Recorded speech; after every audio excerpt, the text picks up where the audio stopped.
Atención, este audiolibro animado es una producción intelectual registrada y una obra derivada creada por Audiolibros Prohibidos y a todos los derechos sobre la traducción, narración, caracterización de voz, sincronización labial, animación y composición audiovisual están reservados internacionalmente. Queda estrictamente prohibida cualquier forma de reproducción, distribución, modificación, extracción, realización de copias o uso comercial. No se otorga ningún tipo de autorización o permiso para su uso fuera de esta plataforma. Las infracciones serán perseguidas legalmente hasta las últimas consecuencias. Disfrute de esta obra única. James Allen. Desde el corazón, Confucio dijo: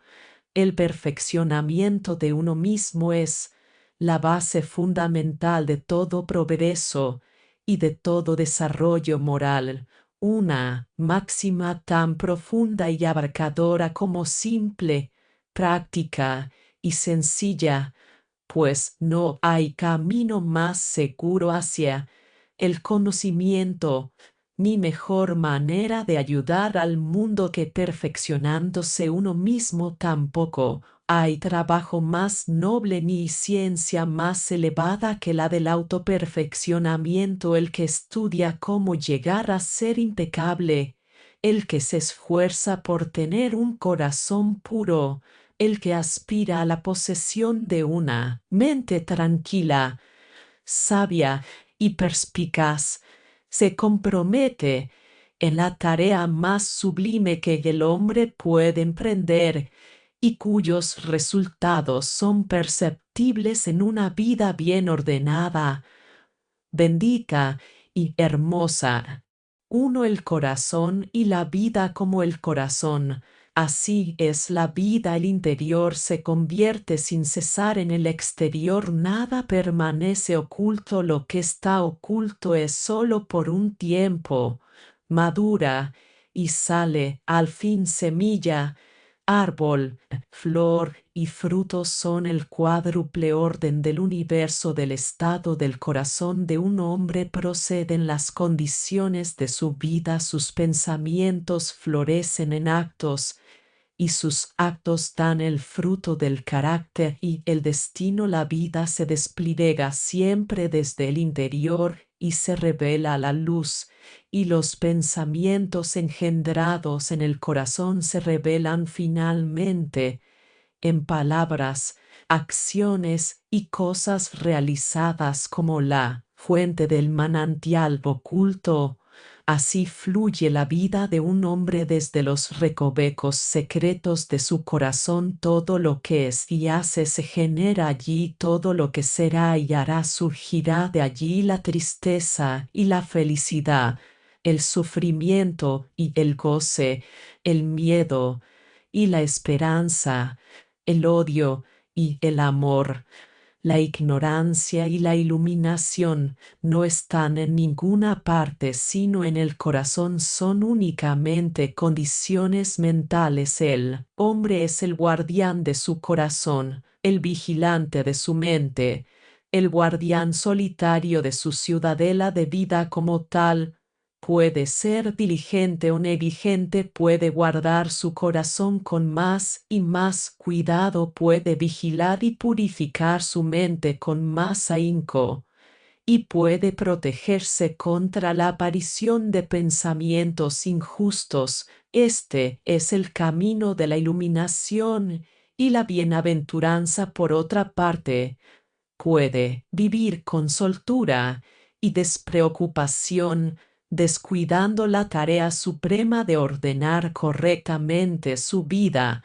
Este es el camino del autoengaño y el sufrimiento. Que el hombre comprenda que la vida en su totalidad procede de la mente, y he aquí que se le abre el camino de la bienaventuranza, porque entonces descubrirá que posee el poder de gobernar su mente y moldearla de acuerdo con su ideal. Entonces elegirá caminar firme y firmemente por los senderos del pensamiento y la acción que son totalmente excelentes para él, la vida se volverá bella y sagrada, y tarde o temprano pondrá en fuga todo mal, confusión y sufrimiento, porque es imposible que un hombre no alcance la liberación, la iluminación y la paz si guarda con diligencia infatigable la puerta de su corazón. 2. La naturaleza y el poder de la mente. La mente es el árbitro de la vida, es la creadora y formadora de condiciones y la receptora de sus propios resultados. Contiene en sí misma tanto del poder de crear ilusiones como el de percibir la realidad. La mente es la infalible tejedora del destino, el pensamiento es el hilo. Las buenas y malas acciones son la urdimbre y la trama o los cimientos y la red tejida en el telar de la vida. Es el carácter. La mente se viste con prendas de su propia creación. El hombre, como ser mental, posee todos los poderes de la mente y está dotado de opciones ilimitadas. Aprende por experiencia y puede acelerar o retardar su experiencia. No está atado arbitrariamente en ningún punto, sino que se ha atado a sí mismo en muchos puntos, y habiéndose atado a sí mismo puede, cuando quiera, liberarse. Puede volverse bestial o puro, ignorante o noble, tonto o sabio, como quiera puede, mediante la práctica recurrente, formar hábitos, y puede, mediante un esfuerzo renovado, romperlos. Puede rodearse de ilusiones hasta perder por completo la verdad, y puede destruir cada una de esas ilusiones hasta recuperar por completo la verdad. Sus posibilidades son infinitas. Su libertad es completa. La naturaleza de la mente es crear sus propias condiciones y elegir los estados en los que morará. También tiene el poder de alterar cualquier condición, de abandonar cualquier estado. Esto lo hace continuamente, a medida que adquiere conocimiento de un estado tras otro, mediante la elección repetida y la experiencia exhaustiva. Los procesos internos del pensamiento constituyen la suma del carácter y la vida. El hombre puede modificar y alterar estos procesos ejerciendo sobre ellos la voluntad y el esfuerzo. Las ataduras del hábito, la impotencia y el pecado son creadas por uno mismo y solo pueden ser destruidas por uno mismo. No existen en ninguna parte sino en la propia mente, y aunque están directamente relacionados con las cosas externas, no tienen existencia real en esas cosas. Lo externo es moldeado y animado por lo interno, y nunca lo interno por lo externo. La tentación no surge en el objeto exterior, sino en la lujuria de la mente por ese objeto. La pena y el sufrimiento tampoco pertenecen por naturaleza a las cosas y acontecimientos externos de la vida, sino a una actitud indisciplinada de la mente hacia esas cosas y acontecimientos. La mente que está disciplinada por la pureza y fortificada por la sabiduría evita todas esas lujurias y deseos que están inseparablemente ligados a la aflicción, y así llega a la iluminación y a la paz. Condenar a los demás como malvados y maldecir las condiciones externas como fuente del mal aumenta y no disminuye el sufrimiento y el malestar del mundo. Lo exterior no es más que la sombra y el defecto de lo interior, Y cuando el corazón es puro, todo lo exterior es puro, todo crecimiento y vida viene de dentro hacia afuera.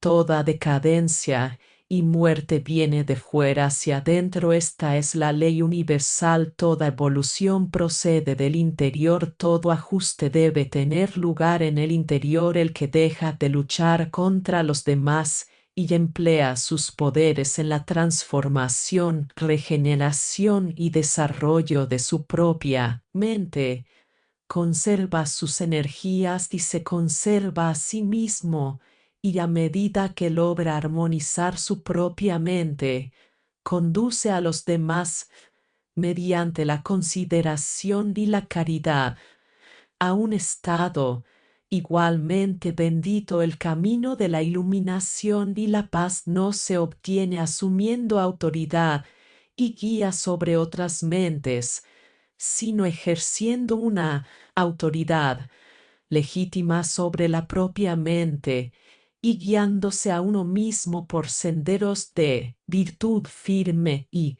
elevada. La vida de un hombre procede de su corazón y de su mente.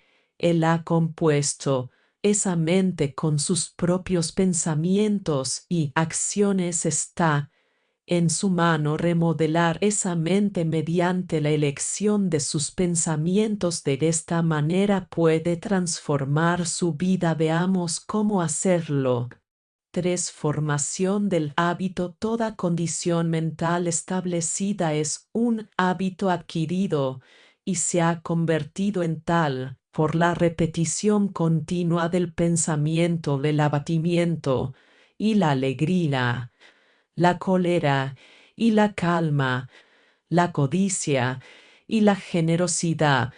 En fin, todos los estados mentales son hábitos adquiridos por elección hasta que se han vuelto automáticos. Un pensamiento repetido constantemente se convierte finalmente en un hábito fijo de la mente, y de tales hábitos procede la vida de uno. Está en la naturaleza de la mente adquirir conocimiento por la repetición de sus experiencias. Un pensamiento que al principio es muy difícil de retener y en el que es difícil detenerse, al final se convierte en una práctica natural y habitual al ser constantemente retenido en la mente. Un niño, cuando comienza a aprender un oficio, ni siquiera puede manejar bien sus herramientas y mucho menos usarlas correctamente, pero después de una larga repetición y práctica, las maneja con perfecta facilidad y consumada habilidad. Del mismo modo, un estado mental, al principio aparentemente incapaz de realizarse, es, por la perseverancia y la práctica, finalmente adquirido y construido en el carácter como una condición natural y espontánea. En este poder de la mente para formar y reformar sus hábitos, sus condiciones, está contenida la base de la salvación del hombre. Es la puerta abierta a la libertad perfecta por el dominio de sí mismo, porque así como un hombre tiene el poder de formar hábitos dañinos, también tiene el mismo poder de crear hábitos que son esencialmente buenos. Y aquí llegamos a un punto que necesita alguna aclaración y que exige una reflexión profunda y seria por parte de mi lector. Se dice comúnmente que es más fácil hacer el mal que el bien, pecar que ser santo. Tal condición ha llegado a ser considerada casi universalmente como una verdad evidente. Nada menos que un maestro como Buda ha dicho: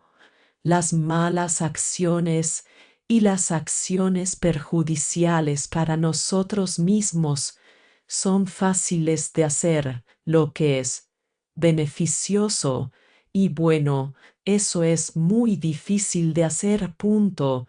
Y con respecto a la humanidad en general, esto es cierto, pero solo lo es como experiencia pasajera.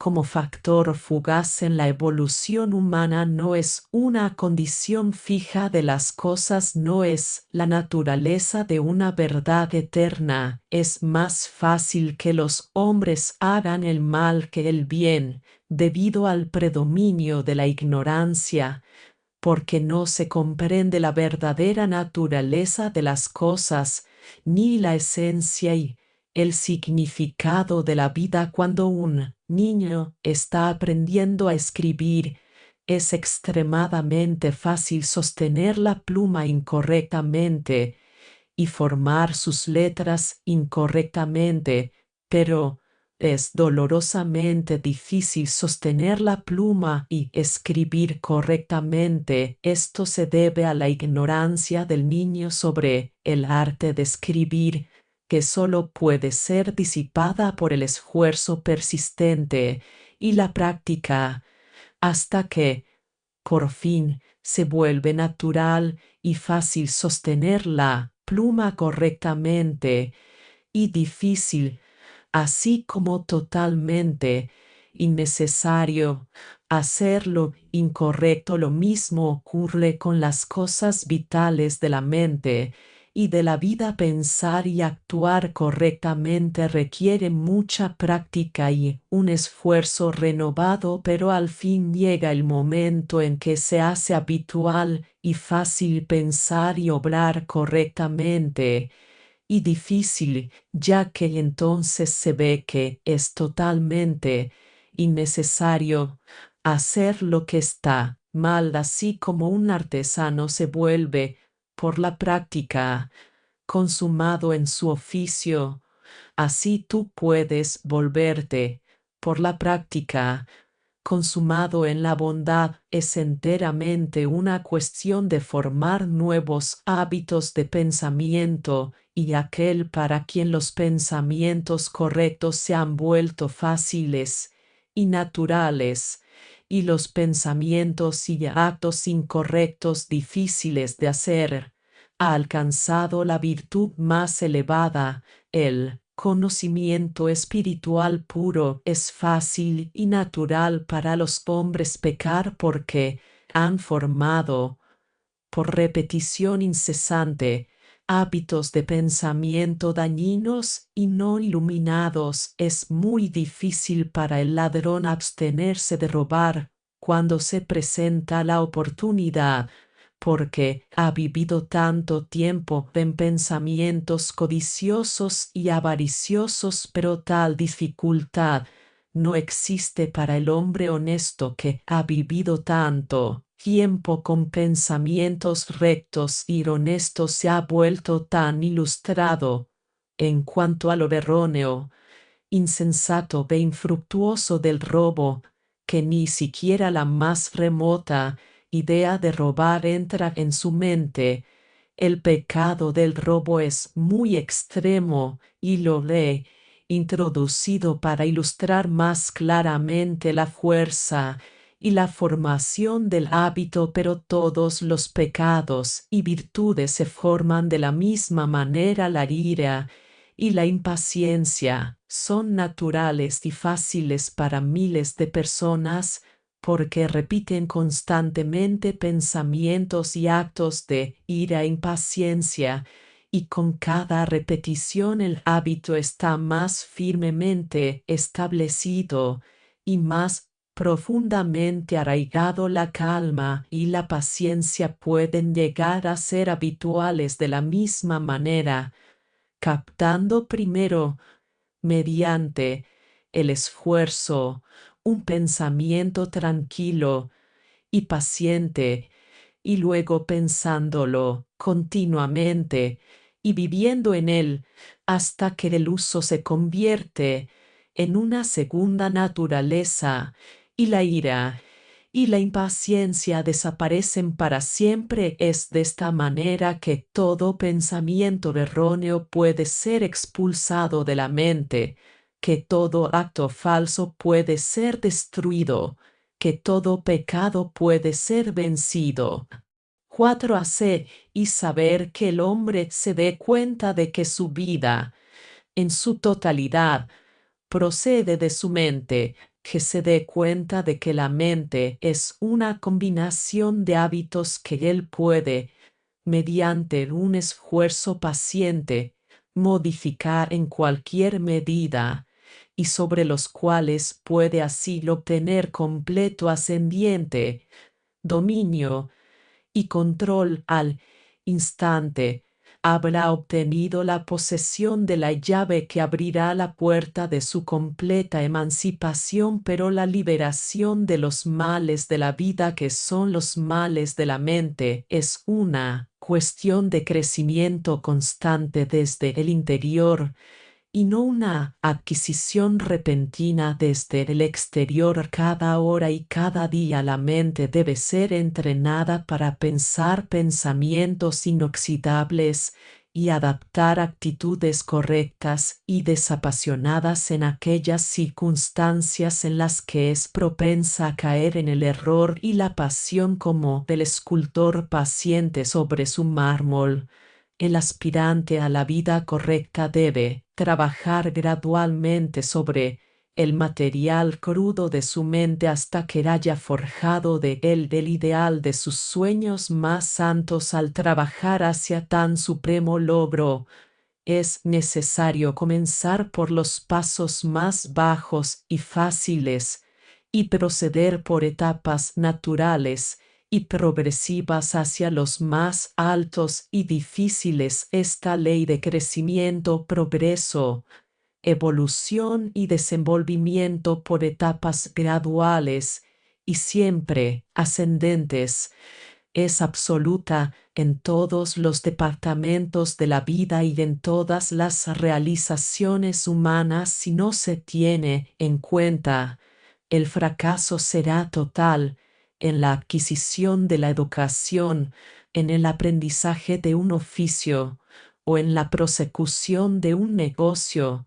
Esta ley es plenamente reconocida y minuciosamente obedecida por todos, pero en la adquisición de la virtud, en el aprendizaje de la verdad y en la búsqueda de la conducta correcta y del conocimiento de la vida, no es reconocida y es desobedecida por casi todos. De ahí que la virtud, la verdad y la vida perfecta permanezcan sin practicar, sin adquirir y desconocidas. Es un error común suponer que la vida superior es una cuestión de lectura y la adopción de hipótesis teológicas o metafísicas, y que los principios espirituales pueden ser comprendidos por este método. La vida superior es vida superior en pensamiento, palabra y obra, y el conocimiento de esos principios espirituales que son inminentes en el hombre y en el universo solo puede adquirirse después de una larga disciplina en la búsqueda y práctica de la virtud. Lo menor debe ser completamente captado y comprendido antes de que lo mayor pueda ser conocido. La práctica precede siempre al verdadero conocimiento. El maestro de escuela nunca intenta enseñar a sus alumnos los principios abstractos de las matemáticas. Desde el principio sabe que tal método de enseñanza sería vano y el aprendizaje imposible. Primero les pone delante una suma sencilla y, después de explicársela, les deja que la hagan. Cuando, tras repetidos fracasos y esfuerzos siempre renovados, consiguen hacerla correctamente, se les propone una tarea más difícil y luego otra y otra. No es hasta que los alumnos han dominado A través de muchos años de aplicación diligente, todas las lecciones de aritmética, que él intenta revelarles los principios matemáticos subyacentes en el aprendizaje de un oficio, por ejemplo, el de mecánico. No se enseñan al principio los principios de la mecánica, sino que se le pone una simple herramienta en la mano y se le explica cómo utilizarla correctamente. Luego se le deja que lo haga con esfuerzo y práctica. A medida que logra manejar correctamente sus herramientas, se le van proponiendo tareas cada vez más difíciles hasta que, después de varios años de práctica exitosa, está preparado para estudiar y comprender los principios de la mecánica en un hogar bien gobernado. Al niño se le enseña primero a ser obediente y a comportarse correctamente en cualquier circunstancia. Ni siquiera se le explica por qué debe hacerlo, sino que se le ordena que lo haga solo después de que ha logrado hacer lo que es correcto y apropiado. Se le dice por qué debe hacerlo. Ningún padre intentaría enseñar a su hijo los principios de la ética antes de exigirle la práctica del deber familiar y la virtud social. Así, la práctica precede siempre al conocimiento, incluso en las cosas ordinarias del mundo y en las espirituales, en la vida de la vida superior. Esta ley es rígida en sus exigencias. La virtud solo puede conocerse haciendo, y el conocimiento de la verdad solo puede alcanzarse perfeccionándose en la práctica de la virtud. Ser completo en la práctica y la adquisición de la virtud es ser completo en el conocimiento de la verdad. Solo se puede llegar a la verdad practicando diariamente y cada hora las lecciones de virtud, comenzando por las más sencillas y pasando a las más difíciles. Un niño aprende paciente y obedientemente sus lecciones en la escuela, practicando constantemente, esforzándose siempre hasta superar todos los fracasos y dificultades. Del mismo modo, el hijo de la verdad, impertérrito ante el fracaso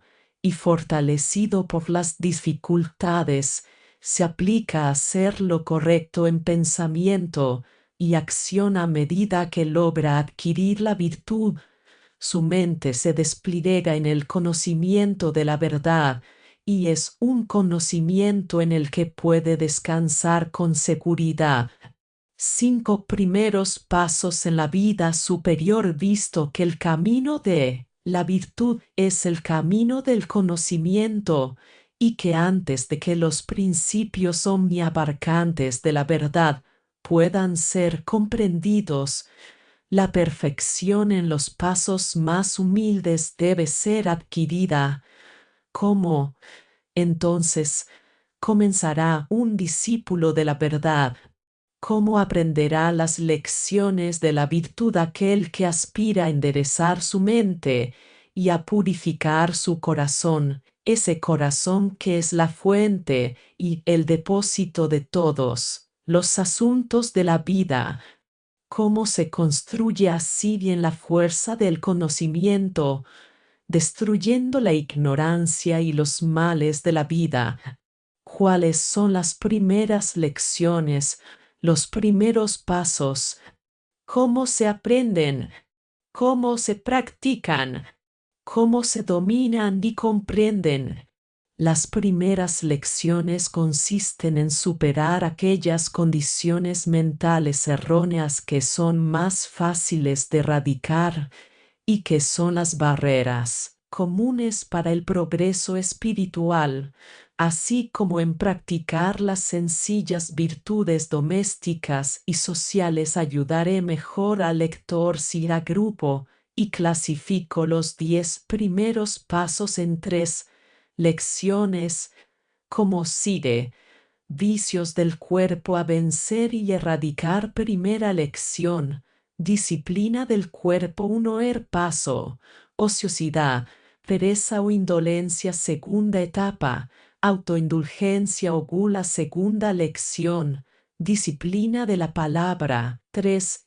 Paso: calumnia. Cuarto paso: chismorreo y conversación ociosa. Quinto paso: discurso abusivo y cruel. Sexto escalón: frivolidad o lenguaje irreverente. Séptimo escalón: discurso crítico, capcioso o culpabilizador. Tercera lección: disciplina de las tendencias. Octavo paso: cumplimiento desinteresado del deber. Noveno paso: rectitud inquebrantable o integridad moral. Décimo paso: perdón ilimitado. Los 2 vicios del cuerpo y los 5 de la lengua se llaman así porque se manifiestan en el cuerpo y en la lengua. Además, al clasificarlos tan definitivamente, se ayudará mejor a la mente del lector, pero debe entenderse claramente que estos vicios surgen principalmente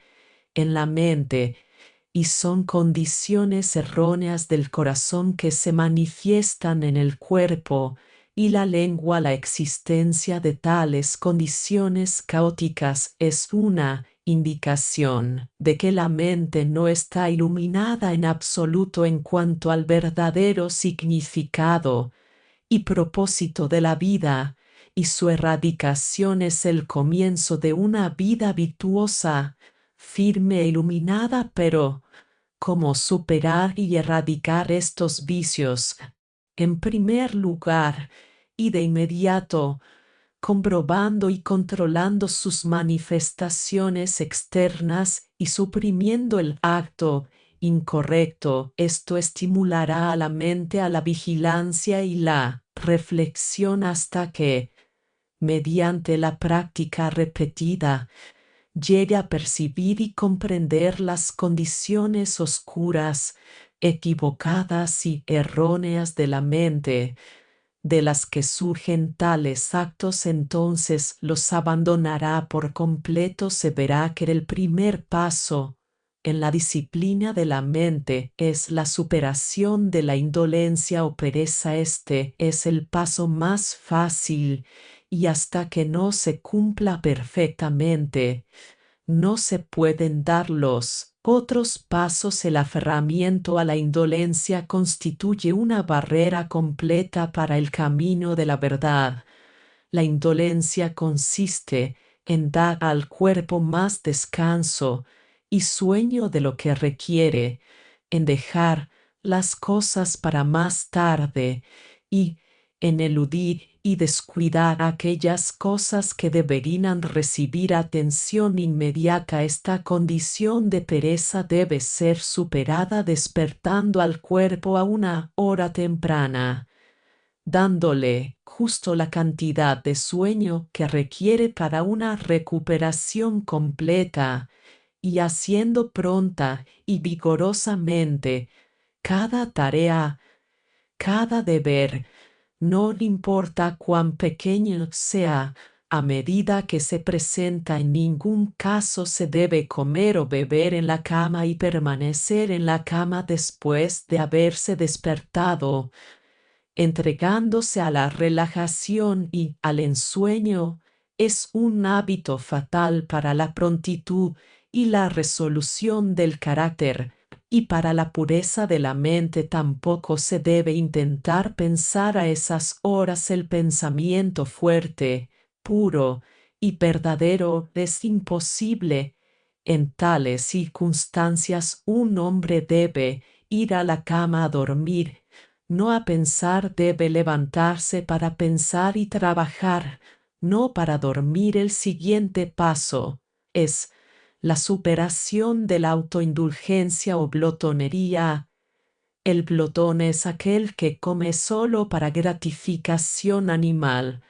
sin considerar el verdadero fin y objeto de comer, come más de lo que su cuerpo requiere, y está ávido de cosas dulces y platos ricos. Este deseo indisciplinado solo puede superarse reduciendo la cantidad de alimentos ingeridos y el número de comidas diarias, y recurriendo a una dieta sencilla y sin complicaciones. Deben fijarse horas regulares para las comidas y debe evitarse rígidamente comer a otras horas. Las cenas deben ser abolidas, ya que son totalmente innecesarias y promueven el sueño pesado y la nubosidad de la mente. La aplicación de tal método de disciplina pondrá rápidamente bajo control el apetito, antes ingobernable, y a medida que se elimine de la mente el pecado sensual de la autoindulgencia, la selección correcta de alimentos se adaptará instintiva e infaliblemente a la condición mental purificada. Debe tenerse bien presente que lo necesario es un cambio de corazón, y que cualquier cambio de dieta que no promueva este fin es inútil. Cuando uno come para disfrutar, es glotón. El corazón debe purificarse del ansia sensual y de la lujuria gustativa. Cuando el cuerpo está bien controlado y firmemente guiado, cuando lo que hay que hacer se hace vigorosamente, cuando no se retrasa ninguna tarea u obligación, cuando levantarse temprano se ha convertido en un deleite, cuando la frugalidad, la sencillez, la templanza y la abstinencia están firmemente establecidas, cuando uno se contenta con la comida que se le pone delante, por escasa y sencilla que sea, y el ansia de placer gustativo ha llegado a su fin, entonces se han cumplido los dos primeros pasos en la vida superior. Entonces se aprende la primera gran lección de la verdad. Así se establecen en el corazón los cimientos de una vida equilibrada, autogobernada y virtuosa. La siguiente lección es la del habla virtuosa, en la que hay 5 pasos ordenados. El primero de ellos es superar el hábito de hablar calumniosamente. La calumnia consiste en inventar o repetir informes desagradables y malvados sobre los demás, en exponer y magnificar las faltas de otros o de amigos ausentes, y en introducir insinuaciones indignas. En todo acto calumnioso entran los elementos de irreflexión, crueldad, falta de sinceridad y falsedad. El que aspira a vivir una vida correcta comenzará a controlar la palabra cruel de la calumnia antes de que haya salido de sus labios. Entonces comprobará y eliminará el pensamiento insincero que la originó. Velará por no vilipendiar ni difamar a nadie. Se abstendrá de menospreciar, difamar y condenar al amigo ausente, a cuyo rostro ha sonreído o besado tan recientemente, o cuya mano ha estrechado. No dirá de otro lo que no se atreve a decirle a la cara. Así, llegando por fin a pensar sagradamente en el carácter y la reputación de los demás, destruirá esas malas condiciones mentales que dan lugar a la calumnia.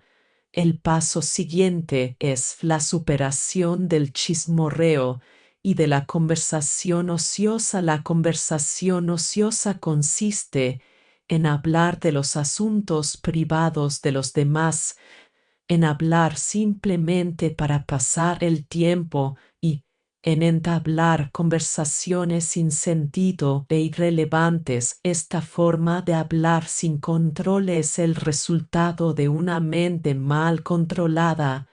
El hombre de virtud refrenará su lengua y así aprenderá a gobernar correctamente la mente. No dejará que su lengua corra ociosa y tontamente, sino que hará que su habla sea fuerte y pura, y hablará con un propósito, permanecerá en silencio. El siguiente vicio que hay que vencer es el de las palabras injuriosas y desagradables. El hombre que abusa y acusa a los demás se ha alejado del camino correcto. Lanzar palabras duras e insultos a los demás es hundirse profundamente en la locura. Cuando un hombre se siente inclinado a insultar, maldecir y condenar a los demás, que contenga su lengua y mire dentro de sí mismo. El hombre virtuoso se abstiene de todo lenguaje abusivo y de toda disputa. Solo emplea palabras útiles, necesarias, puras y verdaderas. El sexto paso es la superación de la ligereza, o habla irreverente, la conversación ligera y frívola, la repetición de chistes groseros, la narración de historias vulgares, que no tienen otro propósito que provocar una risa vacía, la familiaridad ofensiva y el empleo de palabras despectivas e irrespetuosas cuando se habla con o de los demás, y en particular de los mayores y de aquellos que tienen el rango de maestros, guardianes o superiores. Todo esto será eliminado por el amante de la virtud y la verdad. En el altar de la irreverencia se inmolan amigos y compañeros ausentes por la excitación pasajera de una risa momentánea, y toda la santidad de la vida se sacrifica al afán de hacer el ridículo. Cuando se abandona el respeto hacia los demás y la reverencia donde es debida, se abandona la virtud. Cuando la modestia, la importancia y la dignidad se eliminan del habla y del comportamiento, se pierde la verdad.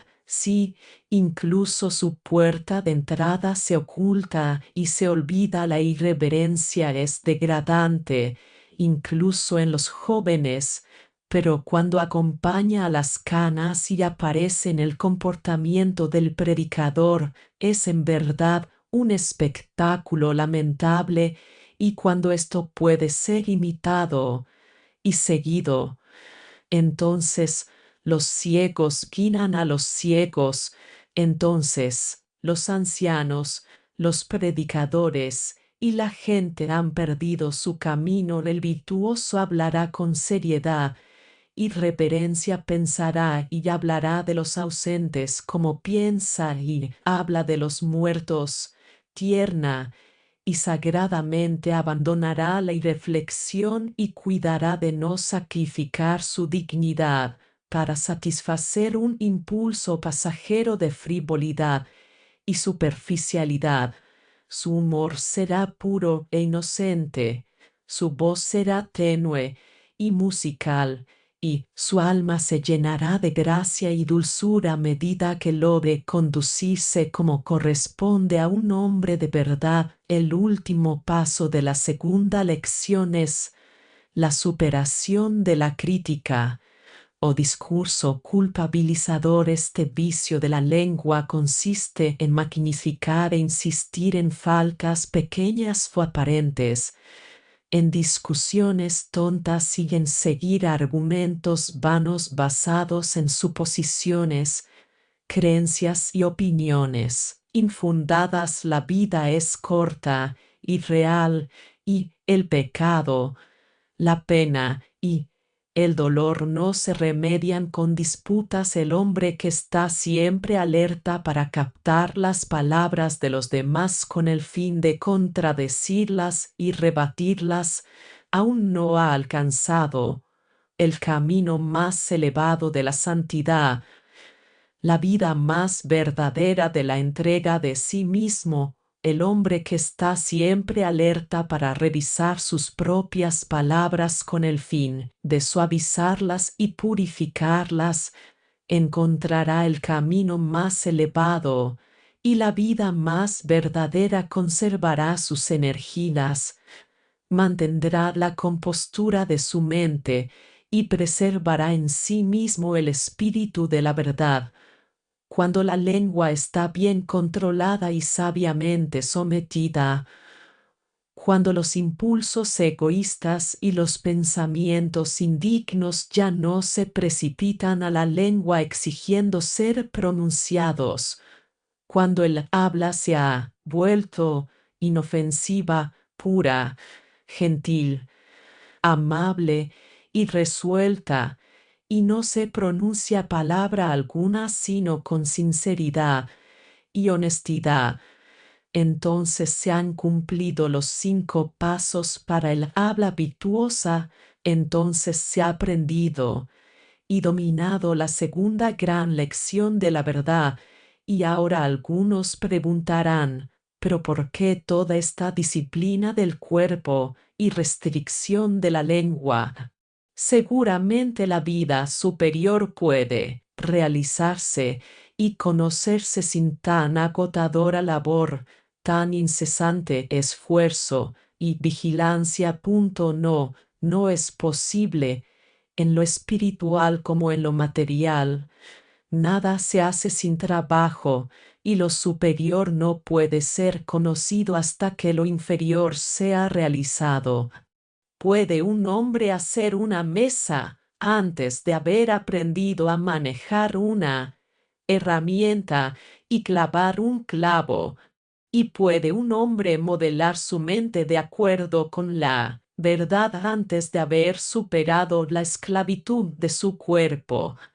Así como las intrincadas sutilezas del lenguaje no pueden ser comprendidas y manejadas antes de dominar el alfabeto y las palabras más simples, tampoco las profundas sutilezas de la mente pueden ser comprendidas y purificadas antes de que el acto de la conducta correcta sea perfectamente adquirido. En cuanto al trabajo, no se somete el joven con alegría y paciencia a un aprendizaje de 7 años para dominar un oficio, y no cumple, día tras día, cuidadosa y fielmente cada detalle de las instrucciones de su maestro, esperando el momento en que, perfeccionado a través de la obediencia y la práctica, será él mismo un maestro. ¿Dónde está el hombre que aspira sinceramente a la excelencia en la música, la pintura, la literatura o en cualquier oficio, negocio o profesión, que no esté dispuesto a entregar toda su vida a la adquisición de esa perfección particular? Debe considerarse, entonces, el trabajo cuando se trata de la excelencia más elevada, la excelencia de la verdad. Aquel que diga, el camino que has señalado es demasiado difícil, debo tener la verdad sin trabajo, la salvación sin esfuerzo, ese hombre no encontrará el camino para salir de las confusiones y sufrimientos del egoísmo, no encontrará la mente tranquila y bien fortalecida, ni la vida sabiamente ordenada. Su amor es por la facilidad y el disfrute, y no por la verdad. Aquel que, en lo profundo de su corazón, adora la verdad y aspira a conocerla, no considerará ninguna labor demasiado grande para ser emprendida, sino que la adoptará con alegría y la perseguirá pacientemente. Por la perseverancia en la práctica llegará al conocimiento de la verdad. La necesidad de esta disciplina preliminar del cuerpo y la lengua se percibirá más claramente cuando se comprenda plenamente que todas estas malas condiciones externas no son más que expresiones de malas condiciones del corazón. Un cuerpo indolente significa una mente indolente. Una lengua mal regulada revela una mente mal regulada, y el proceso de remediar la condición manifiesta es realmente un método de rectificar el estado interno. Además, la superación de estas condiciones es solo una pequeña parte de lo que realmente implica el proceso. El cese del mal conduce a la práctica del bien y está inseparablemente relacionado con ella. Mientras un hombre supera la pereza y la autoindulgencia, en realidad está cultivando y desarrollando las virtudes de la abstinencia, la templanza, la puntualidad y la abnegación. Adquiere la fuerza, la energía y la determinación indispensables para cumplir con éxito las tareas más elevadas. Mientras supera los vicios de la palabra, desarrolla las virtudes de la veracidad, la sinceridad, la reverencia, la bondad y del autocontrol, y adquiere la estabilidad mental y la firmeza de propósito, sin las cuales las sutilezas más remotas de la mente no pueden ser reguladas, y las etapas superiores de la conducta y la iluminación no pueden ser alcanzadas. Además, como tiene que hacer lo correcto, su conocimiento se profundiza y su perspicacia se intensifica, así como el corazón de un niño se alegra cuando domina una tarea escolar. Así, con cada victoria lograda, el hombre de virtud experimenta una dicha que el buscador de placer y excitación nunca podrá conocer. Y ahora llegamos a la tercera lección de la vida superior, que consiste en practicar y dominar en la vida diaria tres grandes virtudes fundamentales.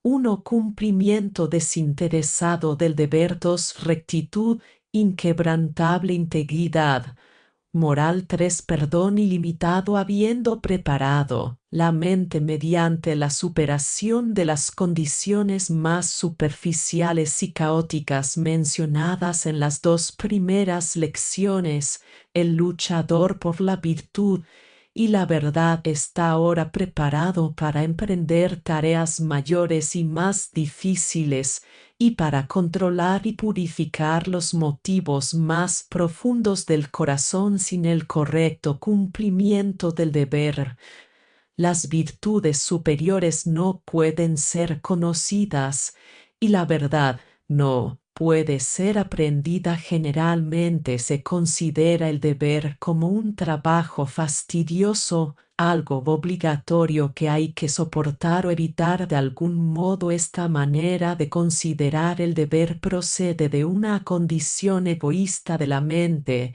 y de una comprensión errónea de la vida. Todo deber debe considerarse sagrado, y su cumplimiento fiel y desinteresado una de las principales reglas de conducta. Todas las consideraciones personales y egoístas deben ser extraídas y desechadas del cumplimiento del deber, y cuando esto se hace, el deber deja de ser fastidioso y se convierte en gozoso. El deber solo es fastidioso para quien anhela algún disfrute o beneficio egoísta para sí mismo. Que el hombre que está irritado por el fastidio de su deber se mire a sí mismo y encontrará que su fastidio procede no del deber en sí, sino de su deseo egoísta de escapar del. Quien descuida el deber, ya sea grande o pequeño,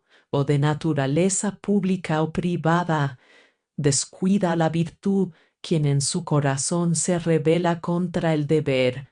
Se rebela contra la virtud cuando el deber se convierte en una cosa de amor y cuando cada deber particular se cumple con precisión, fidelidad y desapasionadamente. Hay mucho egoísmo sutil eliminado del corazón y se da un gran paso hacia las alturas de la verdad. El hombre virtuoso concentra su mente en el cumplimiento perfecto de su propio deber y no interfiere con el deber de otro. El noveno paso es la práctica de la rectitud inquebrantable o integridad moral. Esta virtud debe estar firmemente establecida en la mente y así entrar en cada detalle de la vida de un hombre. Toda deshonestidad, decepción, engaño y tergiversación deben ser desechados para siempre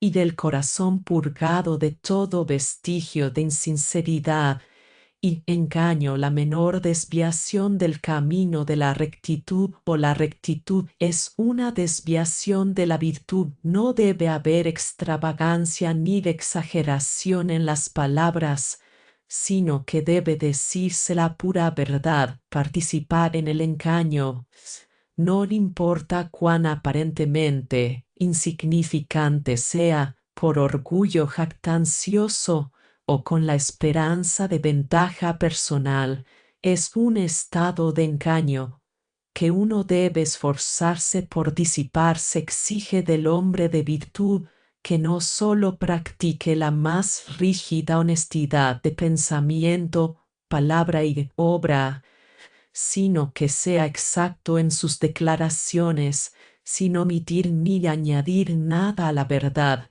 real, conformando así su mente al principio de la rectitud o integridad moral. Llegará gradualmente a tratar con las personas y las cosas con un espíritu justo e imparcial, considerando la equidad antes que a sí mismo, y viendo todas las cosas con libertad, inclinaciones personales, pasiones y prejuicios. Cuando la virtud de la rectitud es plenamente practicada y comprendida, de modo que ha cesado toda tentación de falsedad e insinceridad, entonces el corazón se hace más puro y noble. Entonces se fortalece el carácter y se amplía el conocimiento, y la vida adquiere un nuevo significado y un nuevo poder. Así se cumple el noveno paso. Del décimo paso es la práctica del perdón ilimitado. Consiste en superar el sentimiento de injuria que surge de la vanidad, el egoísmo y el orgullo, y en ejercer la caridad desinteresada y la generosidad hacia todos.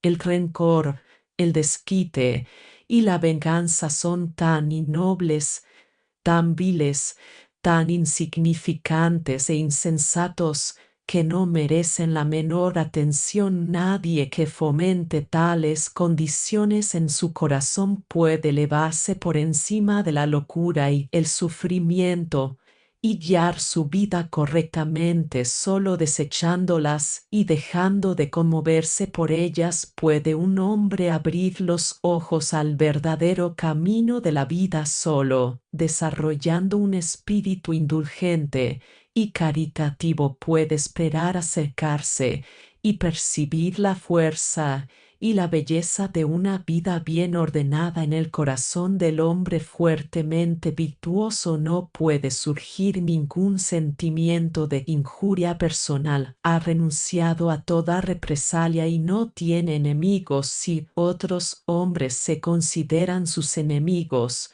él los considerará amablemente, comprendiendo su ignorancia y teniendo plenamente en cuenta su ignorancia cuando se llega a este estado del corazón, entonces se cumple el 10º paso en la disciplina de las inclinaciones egoístas, entonces se aprende y se domina la tercera gran lección de virtud y conocimiento. Una vez expuestos los 10 primeros pasos y las 3 lecciones sobre el recto obrar y el recto conocer, dejo a aquellos de mis lectores que estén preparados para ello, que los aprendan y dominen en su vida cotidiana. Hay, por supuesto, una disciplina aún más elevada del cuerpo, una disciplina de mayor alcance de la lengua y virtudes mayores y más abarcadoras que adquirir y comprender antes de que se pueda alcanzar el estado más elevado de bienaventuranza y conocimiento, pero no es mi propósito tratarlas aquí. Solo he expuesto las primeras y más fáciles lecciones del sendero superior,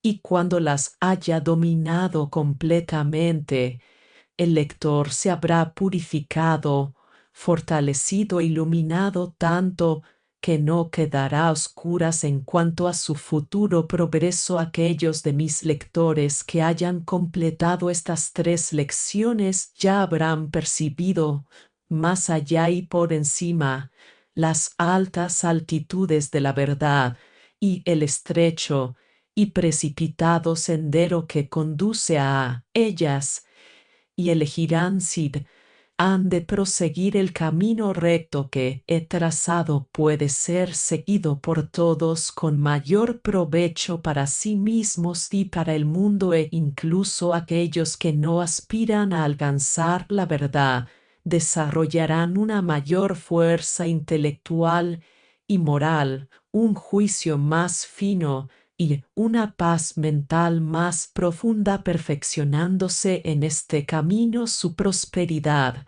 material tampoco sufrirá por este cambio de corazón. Es más, se hará más verdadera, más pura y más duradera, porque si hay alguien capaz de triunfar y apto para el logro, es el hombre que ha abandonado las pequeñas debilidades y los vicios cotidianos de su especie, que es lo suficientemente fuerte como para gobernar su cuerpo y su mente, y que persigue con resolución fija el camino de la integridad inquebrantable y la virtud esterlina.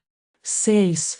Condiciones mentales y sus efectos, sin entrar en los detalles de los grandes pasos y lecciones de la vida correcta, tarea que escapa al alcance de esta pequeña obra. Parece oportuno dar algunas indicaciones sobre las condiciones mentales de las que surge la vida en su totalidad. Estos consejos serán útiles para aquellos que están listos y dispuestos a penetrar más en el reino interior del corazón y la mente, donde el amor, la sabiduría y la paz esperan al estudiante de la vida que progresa rápidamente. Todo pecado es ignorancia, es una condición de oscuridad y subdesarrollo.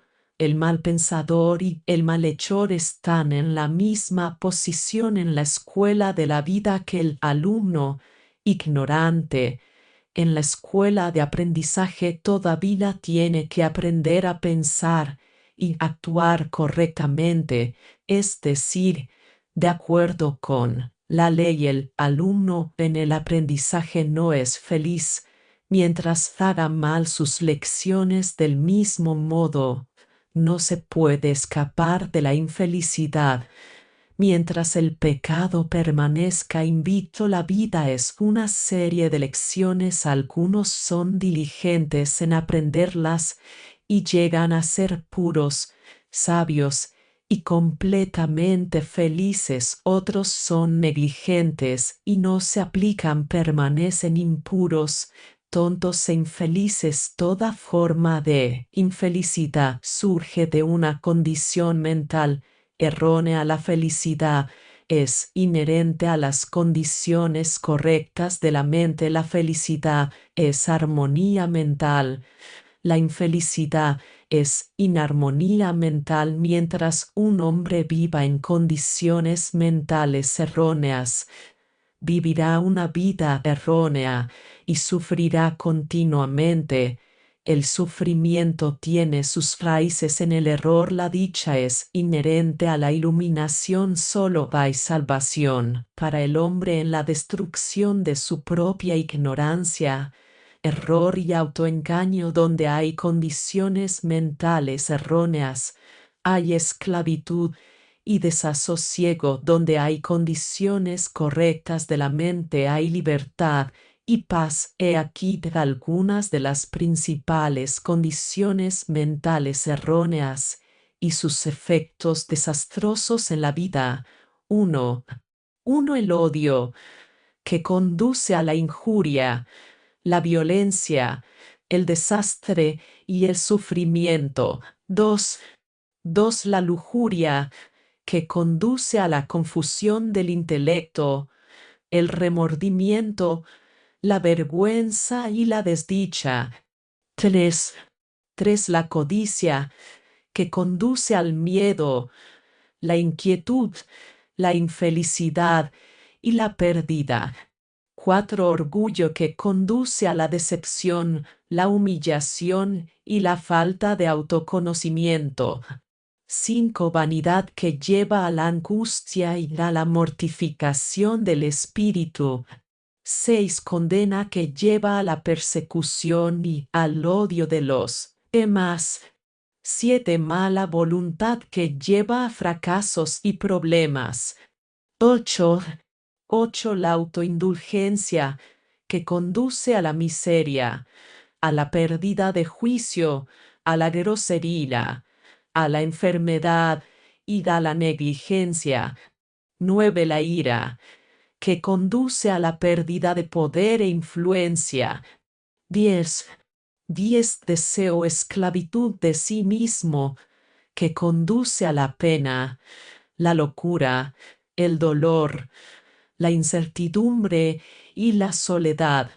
Las anteriores condiciones mentales erróneas son meras negaciones, son estados de oscuridad y privación y no de poder positivo. El mal no es un poder, es ignorancia y mal uso del bien. El que odia es aquel que ha fallado en hacer la lección de amor correctamente y sufre en consecuencia cuando logre hacerlo correctamente.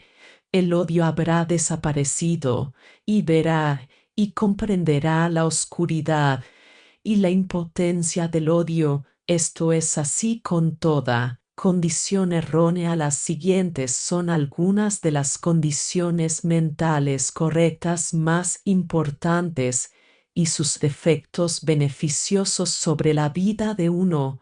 Un amor que conduce a condiciones apacibles, bienaventuranza y bendición. 2. Pureza, que conduce a la claridad intelectual, la alegría y la confianza invencible. 3. Abnegación, que conduce al valor, la satisfacción, la felicidad y la abundancia. 4. Humildad, que conduce a la calma, al descanso, al conocimiento de la verdad. 5. La mansedumbre, que conduce al equilibrio emocional, a la satisfacción en cualquier circunstancia. 6. Compasión, que conduce a la protección, el amor y la reverencia de los demás. 7. Buena voluntad, que conduce a la alegría, al éxito. 8. Autocontrol, que conduce a la paz mental, al juicio verdadero, al refinamiento, a la salud y al honor. 9. Paciencia, que conduce al poder mental, a la influencia de largo alcance. 10. Autoconquista, que conduce a la iluminación, la sabiduría, La perspicacia y la paz profunda, las anteriores condiciones correctas de la mente, son estados de poder positivo, luz, posesión gozosa y conocimiento. El hombre bueno sabe, ha aprendido a hacer sus lecciones correctamente y, por lo tanto, comprende las proporciones exactas que componen la suma de la vida. Está iluminado y conoce el bien y el mal. Él es supremamente feliz, haciendo solo lo que es divinamente correcto. El hombre que está envuelto en las condiciones equivocadas de la mente no sabe, es ignorante del bien y del mal, de sí mismo, de las causas internas que hacen su vida. Es infeliz y cree que los demás son la causa de su infelicidad. Trabaja a ciegas y vive en la oscuridad, sin ver un propósito central en la existencia, ni una secuencia ordenada y legal en el curso de las cosas. Aquel que aspira a alcanzar la vida superior en su plenitud, quien percibiría con visión sin velo el verdadero orden de las cosas y el significado de la vida, que abandone todas las condiciones erróneas del corazón y persevere incesantemente en la práctica del bien. Si sufre o duda o es infeliz, que busque en su interior hasta encontrar la causa, y habiéndola encontrado, que la deseche, que guarde y purifique su corazón de tal modo que cada día salga de él menos mal y más bien. Así se hará cada día más fuerte, más noble y más sabio. Así aumentará su bienaventuranza y la luz de la verdad, creciendo cada vez más y más brillante dentro de él, disipará todas las tinieblas e iluminará su camino. 7. Exhortación. Discípulos de la verdad, amantes de la virtud, buscadores de la sabiduría, vosotros también, que estáis apesadumbrados, conociendo la vacuidad de la vida propia, y que aspiráis a la vida que es supremamente bella y serenamente gozosa, tomaos ahora en vuestras manos, entrad en la puerta de la disciplina y conoced la vida mejor. Abandona el autoengaño, contemplaos tal como sois, y ved el camino de la virtud tal como es. No hay camino perezoso hacia la verdad. Aquel que quiera estar en la cima de la montaña debe escalar vigorosamente y debe descansar solo para recuperar fuerzas. Pero si la escalada es menos gloriosa que la cumbre sin nubes, sigue siendo gloriosa. La disciplina en sí misma es hermosa y el resultado final de la disciplina es dulce. Levántate temprano y medita. Comienza cada día con un cuerpo conquistado y una mente fortificada contra el error y la debilidad. La tentación nunca será vencida por una lucha no preparada. La mente debe ser armada y preparada. En la hora silenciosa debe ser entrenada para percibir, conocer y comprender el pecado y la tentación. Desaparecen cuando se desarrolla el entendimiento correcto. El entendimiento correcto se alcanza a través de la disciplina incesante. La verdad solo puede alcanzarse mediante la disciplina. La paciencia aumentará con el esfuerzo y la práctica, y la paciencia hará que la disciplina sea hermosa. La disciplina es fastidiosa para el hombre impaciente y amante de sí mismo, por lo que la evita y continúa viviendo suelta y confusamente. La disciplina no es molesta para el amante de la verdad, y encontrará la paciencia infinita que puede esperar, trabajar y vencer como la alegría del jardinero que ve sus flores desarrollarse día a día. Así es la alegría del hombre disciplinado que ve crecer en su corazón las flores divinas de la pureza, de la sabiduría, de la compasión y del amor. El hígado flojo no puede escapar de la pena y el dolor. La mente indisciplinada cae, débil de indefensa, ante el feroz embate de la pasión. Arregla bien tu mente. Entonces, amante de la verdad, sé vigilante, reflexivo y resuelto. Tu salvación está cerca.